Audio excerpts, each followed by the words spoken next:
আমার বয়সটা কেমন যেন কমে গেছে। মজা একেবারে জমে গেছে। জমবে না কেন পুত্র? তাই জমবে না কেন? আমরা দুজনে সেই কবে থেকে একটা নাতি কিংবা নাতনির মুখ দেখবার জন্য অপেক্ষা করছিলাম। কবে যে একটা নাতি নাতনির মুখ দেখবো তার জন্য একটা একটা করে দিন গুনছিলাম। থানায় গেলেই সহকর্মীরা বলতো, বড় বাবু ছেলের বিয়ে দিয়ে সেই কবে বৌমাকে বাড়িতে এনেছেন, কিন্তু এখনো তো আপনি নাতি নাতনির মুখ দেখলেন না। সে তো বলবেই, সে তো বলবেই। কিন্তু আজ আমি কি তাদের বলবো? এই যে মশাই শুনছেন, এতদিন ধরে আমাকে তো খুব বলেছেন, আজ আমি বলছি আপনারা শুনুন, খুব শীঘ্রই আমি দাদু হয়ে যাচ্ছি।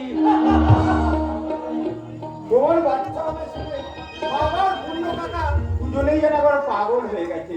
আর আমার ভাই তরুণ যখন যাত্রা দল থেকে বাড়ি ফিরে এসে শুনবে, সেও একেবারে আনন্দে